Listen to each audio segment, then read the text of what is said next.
He was sent to destroy her, but she looked at him and said, "Then why did you teach me love?" The thermal vent erupted 3 minutes after Eryx's shuttle touched down. Orange plumes punched through the colony's eastern perimeter, superheated gas turning air into rippling waves.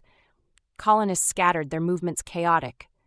The settlement's structures, crude prefab units and welded frames, should have collapsed under thermal stress. They didn't.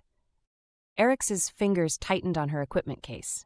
The target was in that chaos, and her orders were explicit.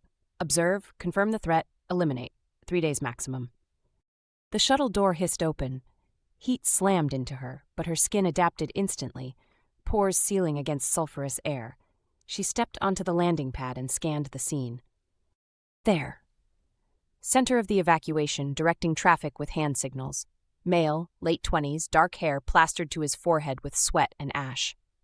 While others stumbled, he moved with purpose, positioning colonists behind blast shields, redirecting them from structural weak points invisible to untrained eyes. His torn shirt revealed scarred arms. He looked feral, desperate, alive. Silas Brennan, the architect ruining everything. A woman stumbled near the vent's edge. Silas closed the distance in 4 strides, hooked his arm around her waist, hauled her backward, passed her to another colonist without breaking stride. A support beam groaned above clustered children. He barked orders. Adults braced it while he herded children toward reinforced shelter. Efficient. Emotionally driven, but efficient. Eryx reached the shelter as Silas ushered the last child inside. Up close, she saw intelligence burning behind exhaustion, eyes tracking stress points, calculating load distributions, anticipating failures. His hands never stilled. "North shelter's compromised," a broad-shouldered man shouted, Director Venn. "We need to evacuate." "No," Silas cut him off, voice rough from smoke. "Compression joints will hold if we redirect thermal flow. Get everyone into the communal hub. The design accounts for this." "You design for volcano eruptions?" "I design for people being terrified and needing somewhere that feels safe when everything's falling apart. Same principle. Move them." Venn obeyed immediately. Eryx filed that away. The administrator deferred to the architect in crisis. Evacuation took 17 minutes. Silas entered last, checking sightlines even crossing the threshold. The communal hub was larger than necessary, with curved walls, natural light through reinforced panels, spaces designed for gathering rather than survival. Wasteful. Yet everyone who entered breathed easier. Eryx approached with calculated uncertainty. "Excuse me, I was supposed to meet with Director Venn." Silas barely glanced over, still focused on settling colonists. "You're early or late, depending on how you count getting caught in a thermal event." "I'm exactly on time. The eruption wasn't on my itinerary." That earned a sharp look. "Then your itinerary's garbage. We get events like this every 3 days. You're the consultant Venn hired?" Eryx Saren, structural analysis and expansion planning. His gaze traveled over her, not sexual but evaluative, noting unmarked clothes and unburned skin. "You don't look like you just survived a thermal vent." Her pulse stayed controlled. "I stayed near the shuttle, seemed smarter than running into fire." "Smart and useless are often the same thing out here." He gestured toward colonists. "Make yourself comfortable. We'll talk after everyone's accounted for." He moved through the crowd with easy familiarity, checking injuries, calming children, touching shoulders. Colonists responded like flowers toward sunlight. She watched an older man grip Silas's forearm, saw the architect's expression soften. "He's good at this," someone said beside her. A girl, maybe 13, with soot-streaked braids. "People think it's the buildings, but it's not. It's him." Eryx looked down. "Does he make you feel like you matter?" "Always." Gap-toothed smile. "I'm Isla. You're the consultant. Are you going to help us expand?" "That depends on what I find." "You'll like it here. Everyone does, eventually." Isla tilted her head. "You look lonely. That's okay. Lots of people come here lonely." Silas returned before Eryx could respond. "All accounted for. 3 minor burns, 1 broken wrist, nothing critical." He focused on her. "Director Venn wants to meet, but it'll wait until morning. I'll show you to guest quarters." She followed him through the colony, noting how he moved, checking structural integrity by touch, adjusting loose panels, acknowledging every colonist. The settlement sprawled across volcanic rock, in a pattern that seemed random until analyzed. Every building positioned for natural wind cooling. Every pathway channeling traffic toward communal spaces. Psychology disguised as urban planning. Brilliant, insidious, exactly what the Ascendancy feared. You built all this? Designed it. Everyone built together. He paused at a junction, fingers trailing a support beam. That's the difference between colonies that last and ones that fail. You can't drop structures and expect communities to form. You have to design for how people actually live. Sounds inefficient. Sounds like you've never convinced terrified refugees that staying is better than running. Defensive edge now. These people came here because everywhere else rejected them. Too traumatized, too broken. I gave them a place where being broken doesn't matter. That's not inefficiency. That's survival. She filed away the passion, the way his hands curled into fists. Emotional, vulnerable. Perfect. The guest quarters were small but clean. Curved corners, natural materials, a window catching dawn light. Details that made the space feel less like a cell. I'll send someone with food. We brief at dawn. He left before she could respond. Eryx waited 12 minutes before slipping into darkness.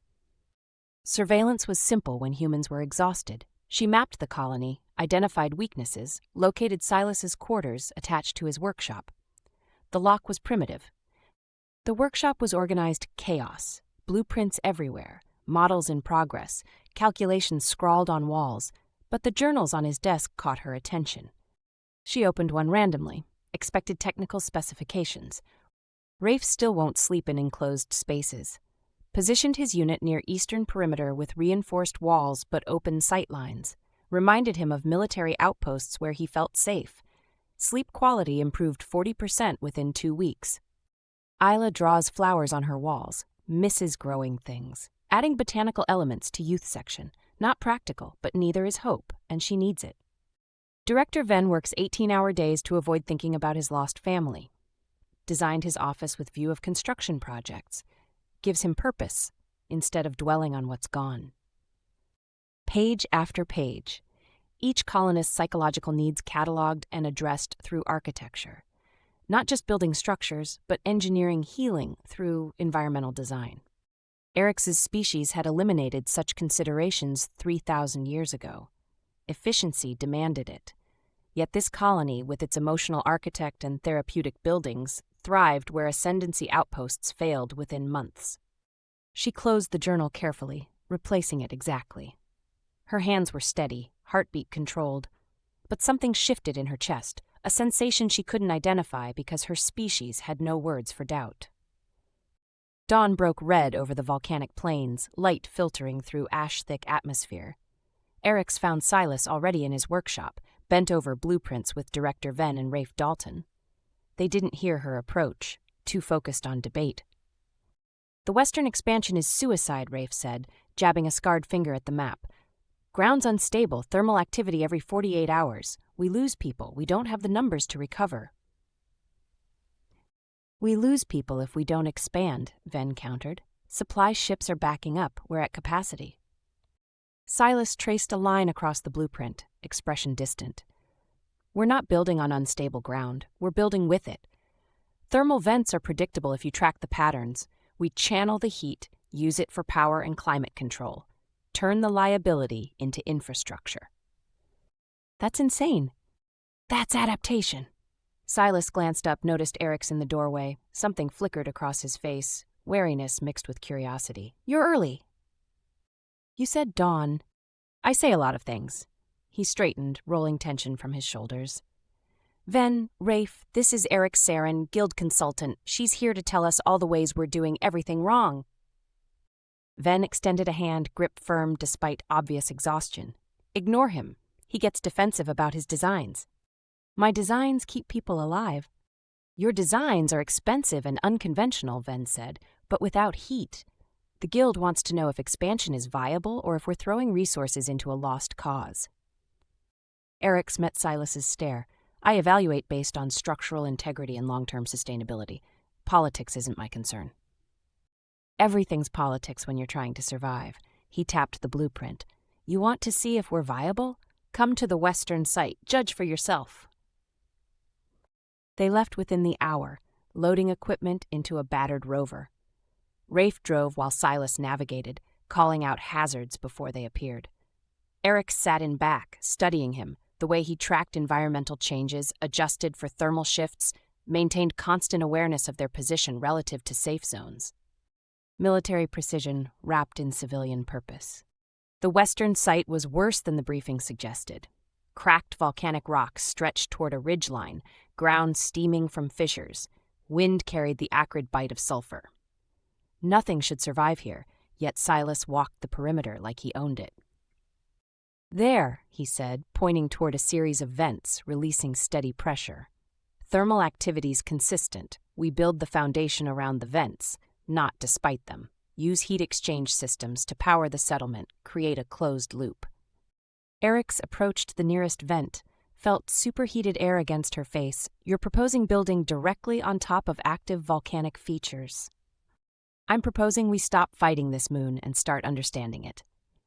He crouched beside a fissure, ran his hand just above the surface.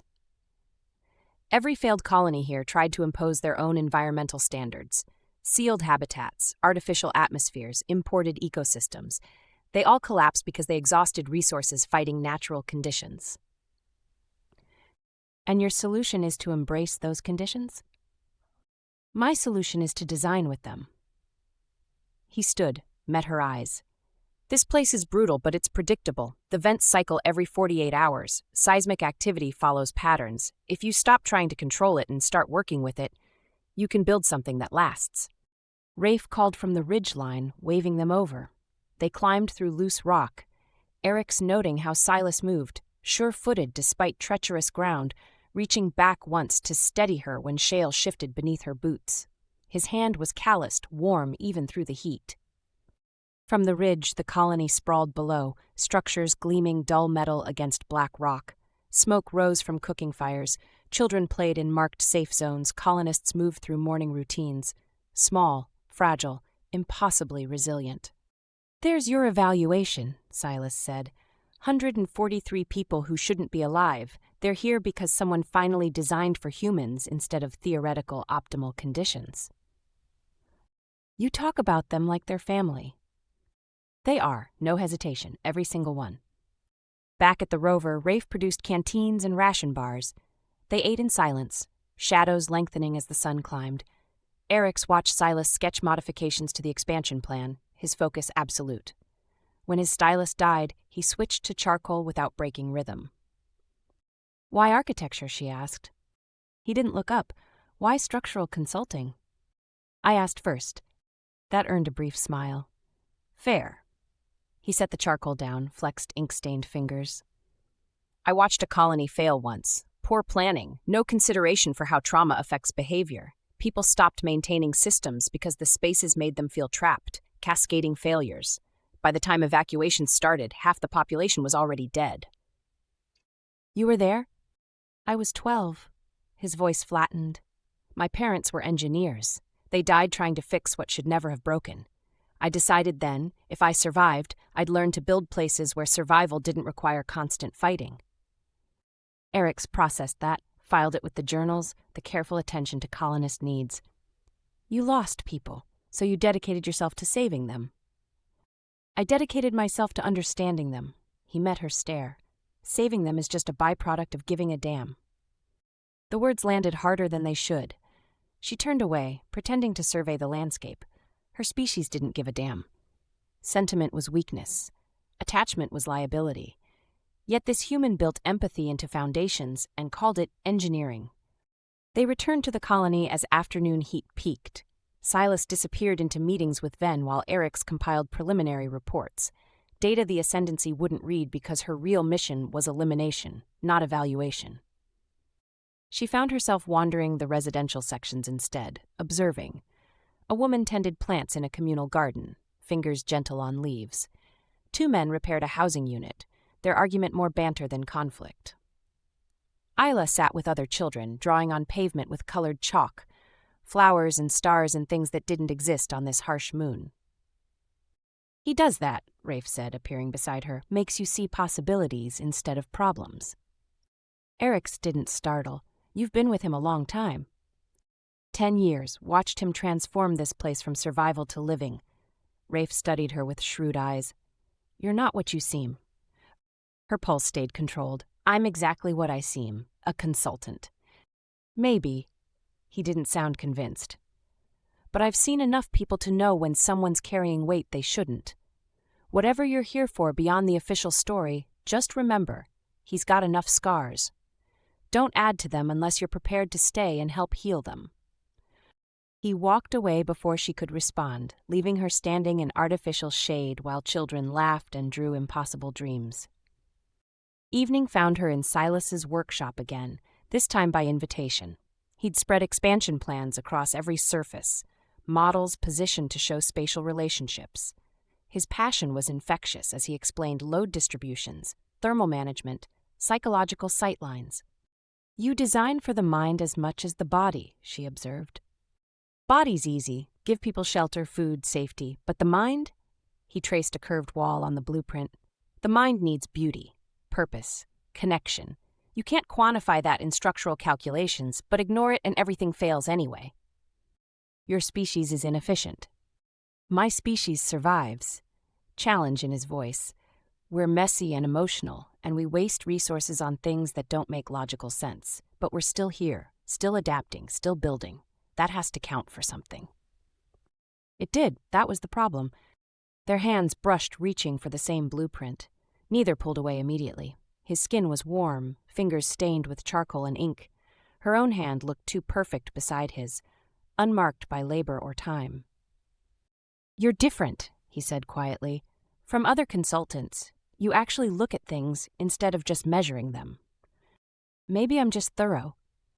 Maybe you're curious, his thumb traced her knuckles, barely contact, about more than structures. Heat that had nothing to do with volcanic vents coiled low in her abdomen. Wrong. Dangerous. Her mission required distance, not desire. Yet she didn't move, caught in the intensity of his attention. The moment shattered when Isla burst in, breathless and excited about something Rafe had promised to show her. Silas pulled away with visible reluctance, attention shifting to the girl, while Eryx steadied breathing that had become irregular. Later, alone in her quarters, she compiled reports she wouldn't send and acknowledged what she'd been avoiding. 3 days wasn't enough time to complete this mission. Not because she lacked opportunity. Silas was accessible, trusting, vulnerable. Because she was starting to question whether she wanted to. The next 2 days blurred into shared work, surveying sites, drafting modifications, debating structural philosophy. Silas pushed back on every suggestion that prioritized efficiency over humanity, and Eryx found herself arguing positions she didn't believe just to see passion ignite in his expression. On the third morning, they stood in the proposed communal gathering space, an empty lot between residential units. Silas gestured broadly, describing vision where she saw only volcanic rock. Waste of resources, she said. This space could house 15 additional units. You're choosing aesthetics over capacity. I'm choosing mental health over maximum density. He turned to face her fully. You want to know why other colonies failed? Because they packed people into efficient boxes and wondered why everyone went insane. Humans need gathering spaces. We need to see each other, share meals, feel like we belong to something larger than survival. Sentiment doesn't keep people alive. Isolation kills just as surely as exposure. He stepped closer, frustration radiating from him. Your reports reduce everything to numbers: structural integrity, resource allocation, population capacity. But you can't quantify hope. You can't measure community. And without those things, the numbers don't matter, because people stop caring whether they survive. So you waste limited resources on feelings. I invest resources in what makes survival worth the effort. His jaw tightened. You've been here 3 days. You've seen how people interact, how they support each other. You think that happens by accident? Every design choice reinforces connection. Curved pathways that encourage conversation. Communal spaces positioned where people naturally congregate. Materials that feel warm instead of clinical. It's all intentional. It's all inefficient. Then why does it work? Challenge blazed in his eyes. Your people, the guild, whoever you actually represent, they've tried establishing outposts here. optimal designs, maximum efficiency, perfect resource management. How long did they last? She shouldn't engage, but the question hooked her. I don't have access to those records. They lasted 6 months, 3 separate attempts, all failures. He moved closer still, close enough she could see amber flecks in brown eyes. We've been here 10 years and growing, so maybe your efficiency isn't as superior as you think. The truth burned on her tongue, that she wasn't Guild, that his success threatened ascendancy expansion, that she'd been sent to eliminate the variable disrupting their calculations. Instead, she said, maybe you've been lucky. Luck is preparation meeting opportunity. I prepared these people for a life worth living. The moon provided the opportunity to prove conventional wisdom wrong. His hand rose, fingertips brushing her jaw. What's your preparation, Eryx? What opportunity are you really here for? Her pulse jumped. Wrong reaction, dangerous reaction. She should create distance, but his touch ignited something her species had engineered away. Heat. Want. The desperate hunger for connection she'd observed in his colonists. I'm here to evaluate. You're here for something else. His thumb traced her cheekbone. You watch me like you're looking for weaknesses. You ask questions that have nothing to do with structures, and you never, ever relax. Thunder rumbled. Not volcanic activity, actual storm, rare on this moon. Rain began to fall, heavy drops hissing against superheated rock. They should move to shelter. Neither did. I don't relax because I have a job to complete. What job requires lying about everything? No anger, just curiosity threaded with hurt. I know you're not Guild. Your questions are wrong, your evaluation's too thorough. You're looking for something specific, and it's not structural integrity. She could kill him now. Quick strike to the throat, stage it as an accident during the storm. Complete the mission, return to her ship, file reports. Efficient. Clean. Everything the Ascendancy valued. His hand slid to the back of her neck, pulling her closer. I don't care what you're really doing here. I just want you to stop pretending there's nothing between us. The kiss was inevitable, lightning completing a circuit. His mouth was warm, demanding, tasting like coffee and desperation. She responded without thinking, fingers tangling in his hair, body pressing against his. Wrong, dangerous, intoxicating. He kissed like he built, with absolute focus and refusal to accept limitations. Rain soaked through their clothes.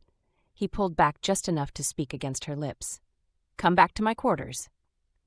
She should refuse, should complete the mission, eliminate the threat, return to her controlled existence. Instead, she nodded. His quarters were Spartan. Bed, desk, walls covered in sketches and calculations.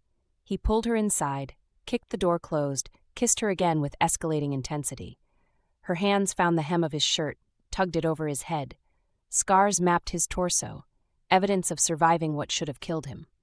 She traced a jagged line across his ribs. What happened? Structural collapse during the first year. Metal beam went through my side. His fingers worked the fastenings of her jacket. Rafe pulled me out, spent 3 months recovering. Yet you stayed. Where else would I go? Her jacket hit the floor, his hands skimmed her sides, expression shifting to confusion. Your skin. Too perfect. No scars, no marks, temperature regulation making her cool despite the heat. She distracted him with another kiss, but he pulled back, studying her with growing suspicion. What are you? The question hung between them. She could lie, but his eyes saw too much. Could kill him, but her hands wouldn't obey. Could run, but nowhere led back to who she'd been before, understanding what his work truly represented. Someone sent to destroy everything you've built. He went completely still. Explain. She stepped back, needing distance for confession. I'm not human, not Guild. My species is called the Ascendancy. We've been expanding through this sector for centuries, and your colony occupies territory we've claimed. Then negotiate, we'll relocate. It's not about territory. The words came faster now. Desperate. It's about you. Your success proves emotional species can outperform logical ones in harsh conditions. You've built something that shouldn't work according to our models. You're a variable we can't account for, and variables are threats. Understanding dawned slowly, horror following. You were sent to kill me. Yes. How long have you been planning it? Since I arrived. She met his stare, refused to hide. I've been looking for weaknesses, waiting for opportunity. That's what I do, what I was designed to do. He moved toward his desk and she tensed, potential weapon, but he only grabbed the journals, held them up. You read these. The first night.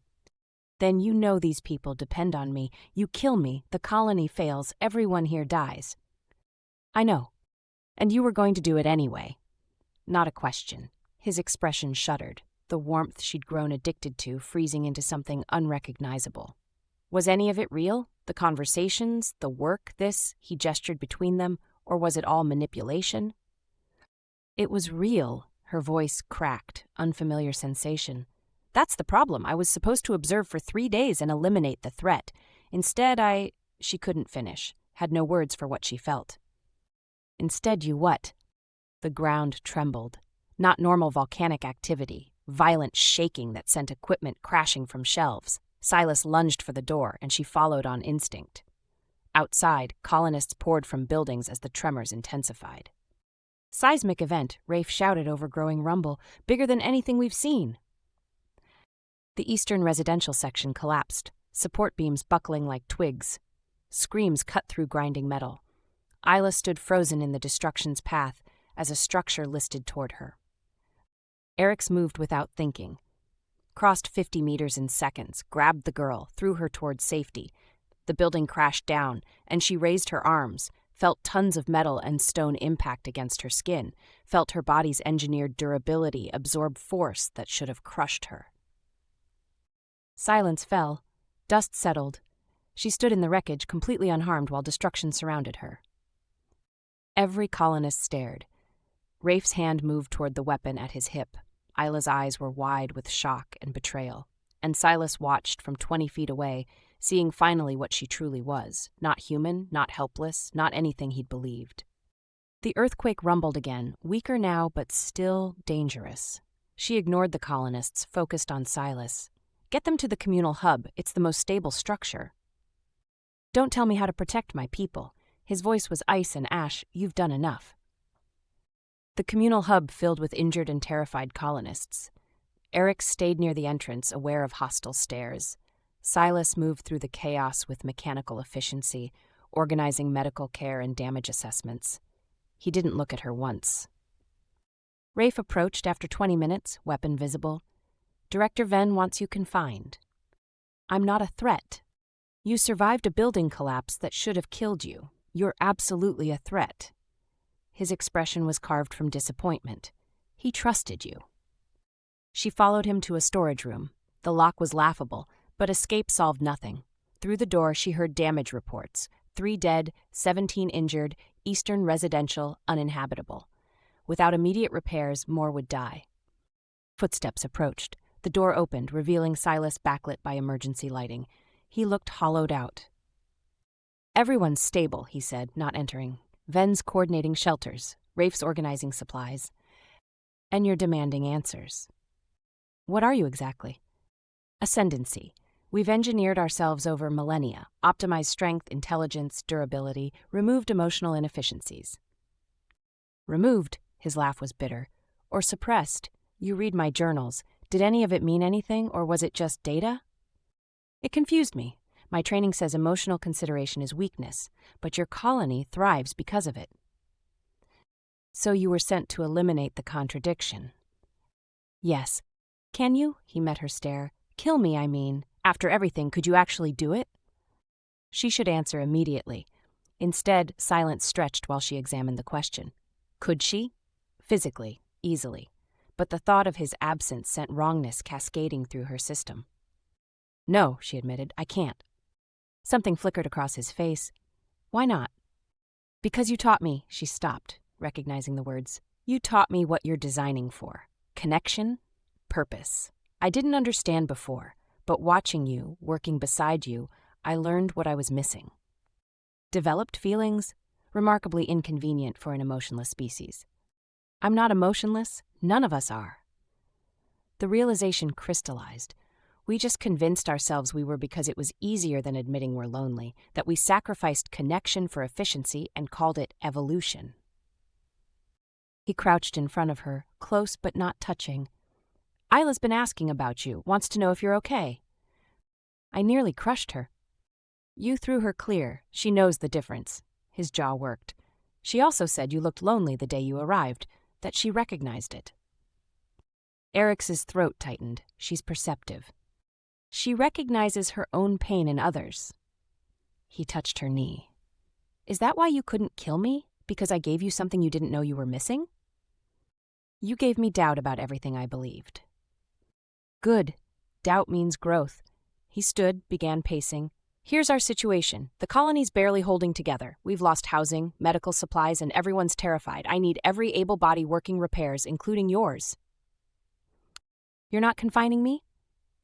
I'm offering a choice. He stopped, faced her. Leave, take your ship, return to your people, or stay and help fix what your presence indirectly caused. My presence didn't cause an earthquake. No, but my distraction meant I wasn't monitoring seismic sensors as closely as I should have been. Guilt colored his voice. 3 people died because I was too busy falling for someone sent to kill me. The confession hung raw and undefended. She rose, eliminated the distance. You're not responsible for natural disasters. I'm responsible for everyone here. He didn't pull away when she touched his face, but his expression remained guarded. Tell me what happens if you don't complete your mission. They'll send someone else, better prepared, less susceptible to compromise. How long? Days, maybe a week. She traced the tension in his jaw. I can buy time, send false reports, but eventually they'll come. Then we prepare. Decision crystallized in his eyes. You know their capabilities, tactics. Help me design defenses, turn this colony's structures into protection. You want to fight the ascendancy? I want to survive them. There's a difference. His hand covered hers. Emotion makes humans stubborn enough to build colonies on volcanic moons and refuse to abandon them when logic says we should. If you're starting to feel that stubbornness, I can use it. She should refuse, should warn him fighting was futile. Instead, she said, What do you need? Relief flooded his expression. Everything you know about their methods, vulnerabilities we can exploit, ways to detect them. They'll send Vorin. She's specialized in infiltration and termination, faster than me, more ruthless, completely loyal. His eyebrow rose. We have biological variations. She pulled back, thinking tactically. Vorin won't waste time on reconnaissance. She'll identify me as compromised, eliminate me as a liability, then complete the primary mission. 2 threats, then. Yes. He absorbed that, nodded sharply. Let's get to work. They emerged to find Ven and Rafe waiting. The director's expression was neutral, but Rafe's hand remained near his weapon. We need to talk, Ven said, about what you are and what happens next. What happens next is we prepare for attack, Silas said. Eryx has information about incoming threats. Or she's leading us into a trap, Rafe countered. If I wanted you dead, you'd be dead. Eryx kept her voice level. I have strength to tear through your structures and speed to eliminate resistance before you could react. I chose not to. That should tell you something. It tells me you're playing a longer game. It tells you she's conflicted, Silas interrupted. Rafe, I need you to trust my judgment. I've kept this colony alive for 10 years. The old soldier studied them both. Finally, he nodded. Your call, but she steps wrong once I put her down. Fair, Eryx agreed. They moved to Silas's workshop, spreading maps and structural plans. As Eryx detailed ascendancy tactics, she watched him transform information into defensive strategy. His mind worked rapidly, seeing angles she'd missed. If she's faster than human reaction, we need automated responses, he muttered, sketching modifications. Pressure sensors, structural traps triggered by weight and movement patterns. That could work against foot infiltration, Eryx said, but Vorin might approach aerially. Then we need early warning, heat signatures, movement detection. He glanced at her. Can your species be tracked? We regulate temperature internally. Standard thermal imaging won't work. Electromagnetic fields? Biological processes generate measurable. Yes, she felt something unfamiliar bloom in her chest. Neural activity in my species operates at higher frequencies. Sensitive equipment could detect it. We have mining sensors that might work. He was already calculating. Rafe, can you modify them? Give me 6 hours. As they worked through the night, developing defenses against her own species, Eryx watched Silas rally his people, saw them transform fear into purpose, understood finally what made humans dangerous. Not physical capability, but refusal to accept defeat when they had something worth protecting. She'd given them something worth protecting, advance warning and tactical knowledge, but more than that, she'd shown them an enemy could change sides. She caught Silas's eye across the workshop. He offered a small smile, tired but genuine. Not forgiveness yet, too soon for that, but possibility, foundation for something that might grow if they survived. Outside, dawn approached. Somewhere above, Vorin was likely already in system. They had days at most.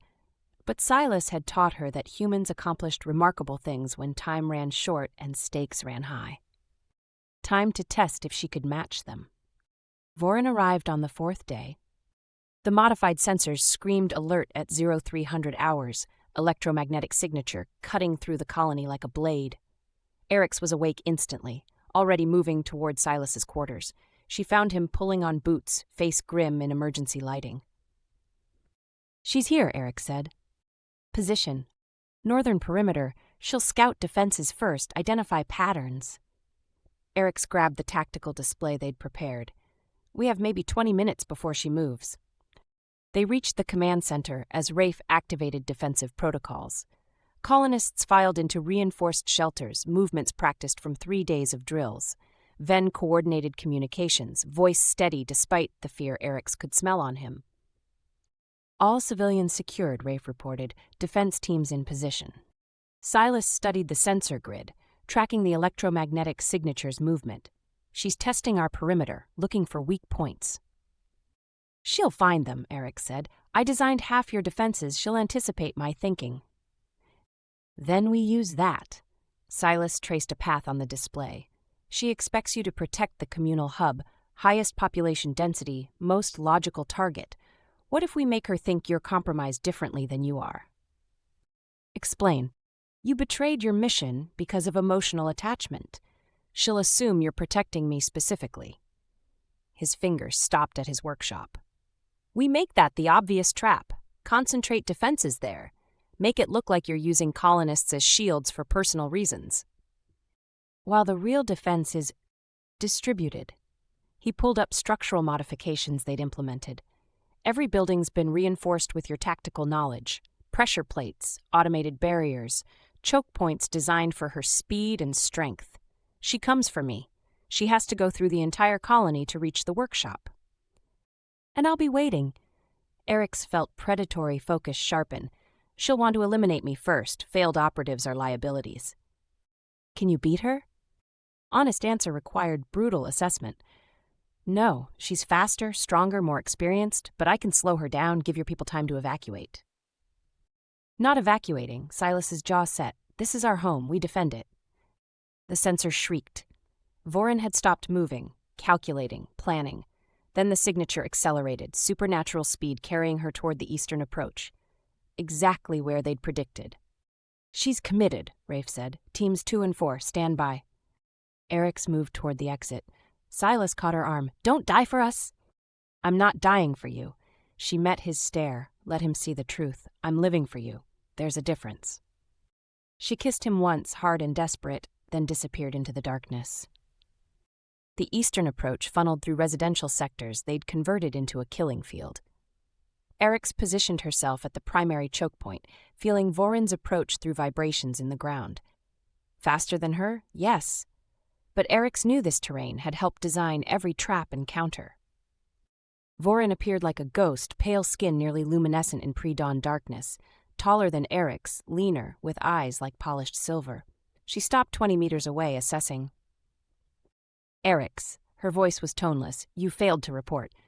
"I sent reports." "You sent lies." Vorin's head tilted. "Failure was predictable. Emotional compromise was inevitable once you spent time among them.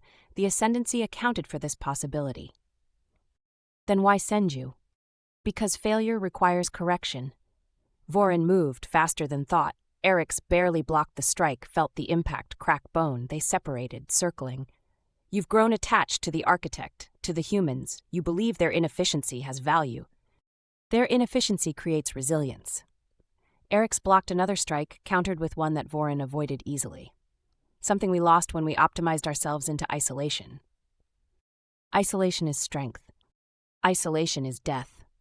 Eryx triggered the first trap, pressure plate releasing structural supports. Metal beams swung down in calculated patterns. Vorin flowed through them like water untouched. We're dying as a species. No art, no connection, no reason to continue beyond programmed imperatives. Sentiment. Vorin struck again, this time connecting. Eryx felt ribs crack, tasted blood. The architect taught you weakness.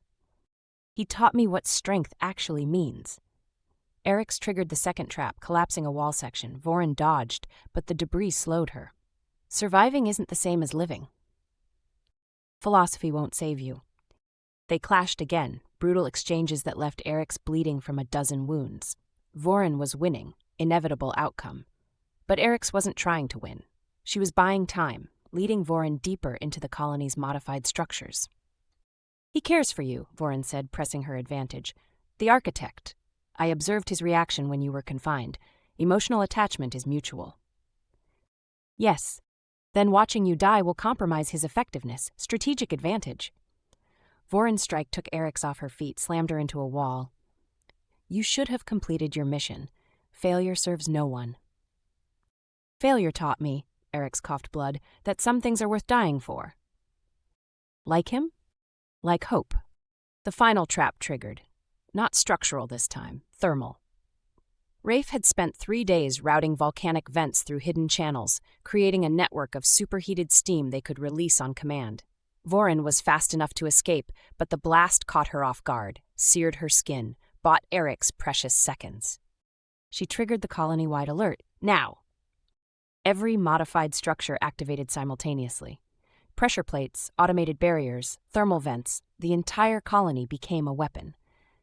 Vorin moved through it with inhuman grace, but even she couldn't avoid everything. Small wounds accumulated.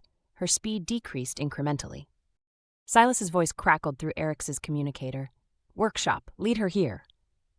That's suicide. Trust me. Eryx ran, hearing Vorin's pursuit. The workshop loomed ahead, lights blazing. She crashed through the door, rolled behind cover. Silas stood in the center, hands raised, completely vulnerable. You're the target, Vorin said, entering behind Eryx, the architect whose success threatens ascendancy expansion. I'm the target? Silas didn't move, but I'm also the bait. The workshop exploded, not structurally, thermally. Every surface had been treated with accelerants, rigged to ignite on command. Volcanic heat combined with chemical fire, temperatures spiking beyond even ascendancy tolerances. Vorin screamed, actually screamed, as flames engulfed her. Silas dove through a hidden floor hatch Eryx hadn't known existed, pulling Eryx with him.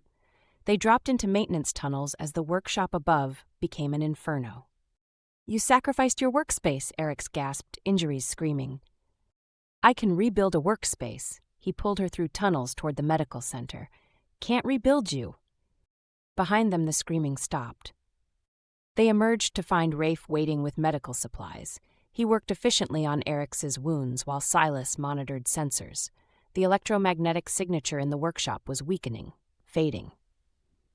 Is she dead? Ven asked over comms.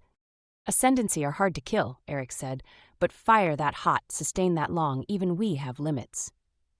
The signature disappeared completely. Silence fell over the colony, punctuated only by crackling flames and Eryx's ragged breathing. It's done, Silas said quietly. She's gone. They'll send others, Eryx warned, eventually. Then we prepare for others. He crouched beside her, took her hand. Together. I'm a fugitive now. Staying means you're harboring a traitor to the ascendancy.